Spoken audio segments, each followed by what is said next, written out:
Hi everyone, welcome to my channel. വളരെയധികം tasty ആയിട്ട് തയ്യാറാക്കിയെടുക്കാൻ കഴിയുന്ന ഒരു കൂന്തൽ റോസ്റ്റിൻ്റെ റെസിപ്പിയാണ് കേട്ടോ ഞാൻ ഇന്ന് നിങ്ങളോട് ഷെയർ ചെയ്യാനായിട്ട് വന്നിട്ടുള്ളത്. ഇതിനെ കൂന്തലെന്നും കണവയെന്നും അങ്ങനെ പല പേരുകളിൽ അറിയപ്പെടാറുണ്ട്. നിങ്ങളുടെ നാട്ടിൽ ഇതിനെ എന്ത് പേരിലാണ് അറിയപ്പെടുന്നതെന്ന് ഒന്ന് കമൻറ്റ് ചെയ്യൂ കേട്ടോ. ഇതിപ്പോൾ അത്യാവശ്യം നല്ല വലിപ്പത്തിലുള്ള കൂന്തൽ തന്നെയാണ് കിട്ടിയിട്ടുള്ളത്.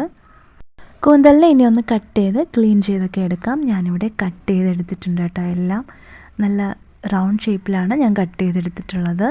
ഇനി ഇത് റോസ്റ്റ് ചെയ്യുന്നതിന് വേണ്ടിയിട്ട് എന്തൊക്കെയാണ് വേണ്ടുള്ളതെന്ന് നോക്കാം. ഒരു കടായിയിലേക്ക് 2 ടേബിൾ സ്പൂണോളം വെളിച്ചെണ്ണ ഒഴിച്ച് ചൂടാകുമ്പോൾ ഒരു 15 അല്ലിയോളം വെളുത്തുള്ളി നന്നായിട്ട് ചതച്ചതാണ് കേട്ടോ ചേർത്ത് ഒന്ന് മൂത്ത് വരുമ്പോഴേക്കും 1 ഇഞ്ച് നീളത്തിലുള്ള ഇഞ്ചി ചതച്ച് വെച്ചതും കൂടെ ചേർത്ത് അതുകൂടെ ഒന്ന് മൂപ്പിച്ചെടുക്കാം. ഇനി ഇതിലേക്ക് ഒരു പിടി ചുവന്നുള്ളി ആണ് കേട്ടോ ചേർത്ത് കൊടുക്കുന്നത്. കറികൾക്ക് എപ്പോഴും ചുവന്നുള്ളി ഒരു പ്രത്യേക ടേസ്റ്റ് നൽകും.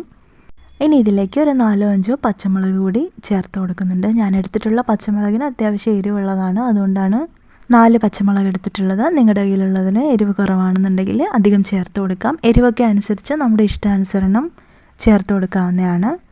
റോസ്റ്റ് ചെയ്തെടുക്കുന്ന കറികൾക്കൊക്കെ വേണ്ടിയിട്ട് നമ്മൾ കൂടുതലായിട്ടും യൂസ് ചെയ്യുന്നത് സവാള തന്നെയാണ്.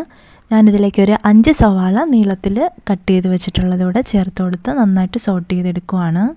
എൻ്റെ ചാനൽ സബ്സ്ക്രൈബ് ചെയ്യാതെ കാണുന്നവരാണെന്നുണ്ടെങ്കിൽ ഇപ്പം തന്നെ ഒന്ന് സബ്സ്ക്രൈബ് ചെയ്ത് വെക്കൂ കേട്ടോ. ഇനി ഇതിലേക്ക് പാകത്തിനുള്ള ഉപ്പ് ചേർത്ത് കൊടുക്കുക. ഞാനിതിലേക്ക് കല്ലുപ്പാണ് ചേർത്ത് കൊടുത്തിട്ടുള്ളത്. സവാള ഇപ്പോൾ അത്യാവശ്യം നന്നായിട്ട് ട്രാൻസ്പെറൻ്റ് ആയിട്ട് വന്നിട്ടുണ്ട്.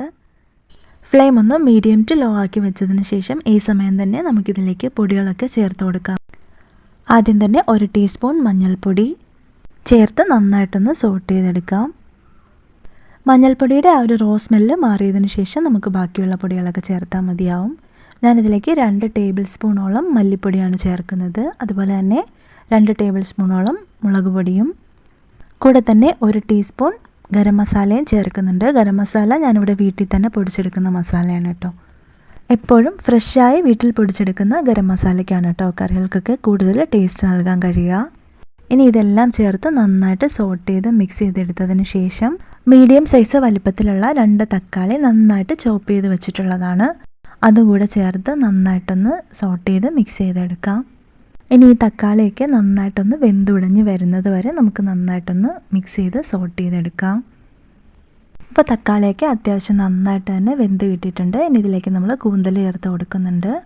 ഇതിലേക്ക് അല്പം പോലും വെള്ളം ചേർത്ത് കൊടുത്തിട്ടില്ല. ഈ കൂന്തലിലെ വെള്ളം ഇറങ്ങി തന്നെ ഇത് വെന്ത് കിട്ടിക്കോളും. ഇനി ഇതെല്ലാം ചേർത്ത് നന്നായിട്ടൊന്ന് മിക്സ് ചെയ്തെടുക്കാം. ഈ അരപ്പൊക്കെ കൂന്തലിലേക്ക് നന്നായിട്ട് പിടിക്കുന്ന രീതിയിൽ മിക്സ് ചെയ്തെടുക്കാം. ഒട്ടും തന്നെ വെള്ളം ചേർത്ത് കൊടുത്തിട്ടില്ലാത്തതുകൊണ്ട് ഫ്ലെയിം എപ്പോഴും മീഡിയം ടു ലോ ആയി തന്നെ കീപ്പ് ചെയ്യാനൊന്ന് ശ്രദ്ധിച്ചേക്കണം. ഇതിപ്പോൾ കൂന്തലൊക്കെ നന്നായിട്ട് ഇതിൽ മിക്സ് ചെയ്തെടുത്തിട്ടുണ്ട്. അരപ്പൊക്കെ നന്നായിട്ട് പിടിച്ച് വന്നിട്ടുണ്ട്. ഇനി ഇതിലേക്ക് ഉപ്പ് വേണമെന്ന് നോക്കിയിട്ട് ആവശ്യത്തിന് വേണമെങ്കിൽ ചേർത്ത് കൊടുക്കാം കേട്ടോ. ഞാൻ ഇനി ഇതിലേക്ക് ഒരു 1.5 ടേബിൾ സ്പൂണോളം കുരുമുളക് പൊടിയും കൂടെ തന്നെ 1 ടീസ്പൂണോളം ഗരം മസാലയും ചേർത്ത് കൊടുക്കുന്നുണ്ട്. പച്ചമുളക് സ്കിപ്പ് ചെയ്താലും കുരുമുളക് പൊടി സ്കിപ്പ് ചെയ്യാൻ പാടില്ല കേട്ടോ. കുരുമുളകിൻ്റെ ആ ഒരു ടേസ്റ്റും ഫ്ലേവറും ഒക്കെ നമ്മുടെ കറികൾക്കൊക്കെ ഒരു പ്രത്യേക സ്വാദ് നൽകും. ഇനി ഇത് എല്ലാം തന്നെ നന്നായിട്ടൊന്ന് മിക്സ് ചെയ്തെടുക്കാം. ഇങ്ങനെ റോസ്റ്റ് ചെയ്തെടുക്കുന്ന കറികളുടെയൊക്കെ ഒരു പ്രത്യേക ടേസ്റ്റ് എന്ന് പറയുന്നത് കുരുമുളക് പൊടിയുടെ ഒരു ഫ്ലേവർ തന്നെയാണ്. ഇതിലേക്ക് അല്പം പോലും വെള്ളം ചേർത്ത് കൊടുത്തിട്ടില്ലാത്തതിനാൽ ഫ്ലെയിം എപ്പോഴും മീഡിയം ടു ലോ ആയി തന്നെ കീപ്പ് ചെയ്ത് വെക്കണം. റോസ്റ്റ് പോലെയുള്ള കറികളൊക്കെ ഉണ്ടാക്കിയെടുക്കുന്ന സമയത്ത് നമുക്കിതിലേക്ക് വെള്ളം ചേർക്കേണ്ട ആവശ്യമില്ല. അതിൽ നിന്നും തന്നെ ആവശ്യത്തിന് വെള്ളം ഇറങ്ങി അതങ്ങ് വെന്ത് കിട്ടിക്കോളും. ഇതിപ്പോൾ അത്യാവശ്യം വെള്ളമൊക്കെ കൂന്തലിൽ നിന്നും ഇറങ്ങി വന്നിട്ടുണ്ട്. അത്യാവശ്യം നന്നായിട്ട് തിള വരുന്നുണ്ട്. ആവശ്യത്തിനൊന്ന് കുക്കായി വന്നിട്ടുണ്ട്. ഇനി ഇത് നമുക്കൊന്ന് മൂടി വെച്ച് വേവിച്ചെടുത്താൽ മതിയാവും. ഇതിപ്പോൾ മൂടി വെച്ചിട്ടൊരു 8 മിനിറ്റ് കഴിഞ്ഞിട്ടുണ്ട്. ഇനിയിപ്പോൾ ഇതൊന്ന് ഓപ്പൺ ചെയ്ത് നോക്കാം. കൂന്തലിൽ നിന്ന് നന്നായിട്ട് വെള്ളം ഇറങ്ങി നല്ലൊരു കറി പോലെ ആയിട്ടുണ്ട്. ഇനി ഈ ഗ്രേവി ഇതിൽ നിന്ന് നന്നായിട്ടൊന്ന് വറ്റിച്ചെടുക്കണം. കൂന്തൽ ആവശ്യത്തിൽ വെന്ത് വന്നിട്ടുണ്ട്. ഗ്രേവിയോട് കൂടി വേണ്ടുള്ളവരാണെന്നുണ്ടെങ്കിൽ ഈ സമയം തന്നെ നമുക്ക് ഫ്ലെയിം ഓഫ് ചെയ്ത് മാറ്റി വയ്ക്കാവുന്നേ ഉള്ളൂ. ഞാൻ ഈ ഗ്രേവിയൊക്കെ അത്യാവശ്യം നന്നായിട്ട് വറ്റിച്ചെടുക്കാമെന്നാണ് വിചാരിക്കുന്നത്. അതുകൊണ്ട് തന്നെ മീഡിയം ടു ലോ ഫ്ലെയിമിൽ തന്നെ ഇങ്ങനെ കൂന്തൽ നന്നായിട്ട് മിക്സ് ചെയ്തെടുക്കുകയാണ്. വെള്ളം ഇതിലേക്ക് സ്പെഷ്യലായിട്ട് ചേർത്ത് കൊടുത്തു കഴിഞ്ഞാൽ ഇതിൽ വറ്റിച്ചെടുക്കാൻ വേണ്ടിയിട്ട് ഒരുപാട് സമയമെടുക്കും. അത്യാവശ്യം ഗ്രേവി ആയിട്ട് തന്നെ കിട്ടണമെന്നുള്ളവർക്കാണെന്നുണ്ടെങ്കിൽ വെള്ളം ചേർത്ത് കൊടുക്കുന്നുണ്ട് കുഴപ്പമില്ല. പക്ഷേ വരട്ടിയെടുക്കുന്നതിന് വേണ്ടിയിട്ടാണെന്നുണ്ടെങ്കിൽ വെള്ളം ചേർത്ത് കഴിഞ്ഞാൽ വറ്റി വരാൻ ഒരുപാട് സമയമെടുക്കും. അത് മാത്രമല്ല കൂന്തലിന് ഒരുപാട് വേവില്ല. ഒരുപാട് സമയം കൂന്തൽ കുക്ക് ചെയ്ത് കഴിഞ്ഞാൽ റബ്ബർ പോലെ ആയിപ്പോവും. അതുപോലെ തന്നെ കറികൾ വറ്റിച്ച് വരട്ടിയൊക്കെ എടുക്കുമ്പോൾ നമ്മൾ കൈയെടുക്കാതെ തന്നെ ഇങ്ങനെ ഇളക്കി ലോ ഫ്ലെയിമിൽ വെച്ച് തന്നെ ചെയ്തെടുക്കുകയാണെന്നുണ്ടെങ്കിൽ കറികളൊക്കെ പെട്ടെന്ന് തന്നെ വറ്റി വരും. ഇതിപ്പോൾ അത്യാവശ്യം ഗ്രേവിയൊക്കെ നല്ല തിക്കായിട്ട് വന്നിട്ടുണ്ട്. ഞാനിതിലേക്ക് മല്ലിയില വിതറി കൊടുക്കുന്നുണ്ട്. കറിവേപ്പില ചേർത്ത് കൊടുത്താലും മതിയാവും കേട്ടോ. എൻ്റെ കയ്യിലിപ്പോൾ കറിവേപ്പില ഉണ്ടായിരുന്നില്ല, അതാണ് ഞാനിവിടെ മല്ലിയില ചേർത്ത് കൊടുത്തത്. വളരെയധികം ടേസ്റ്റി ആയിട്ടുള്ള ഈ കൂന്തൽ റോസിൻ്റെ റെസിപ്പി ഇഷ്ടമായിട്ടുണ്ടെങ്കിൽ ട്രൈ ചെയ്ത് നോക്കാൻ മറക്കണ്ട. മാത്രമല്ല ഫീഡ്ബാക്ക് അറിയിക്കാനും മറക്കണ്ട കേട്ടോ.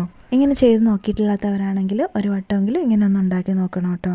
തീർച്ചയായും നിങ്ങൾക്ക് ഇഷ്ടപ്പെടും. ഇനി ഇതൊരു പ്ലേറ്റിലേക്ക് സെർവ് ചെയ്യാം. റെസിപ്പി ഇഷ്ടമായിട്ടുണ്ടെങ്കിൽ ലൈക്ക് ചെയ്യാനും ഷെയർ ചെയ്യാനും കമൻറ്റ് ചെയ്യാനും അതുപോലെ തന്നെ സബ്സ്ക്രൈബ് ചെയ്ത് സപ്പോർട്ട് ചെയ്യാനും മറക്കണ്ട കേട്ടോ. നെക്സ്റ്റ് വീഡിയോ ആയിട്ട് വരുന്നത് വരേക്കും താങ്ക് യു ഫോർ വാച്ചിങ്.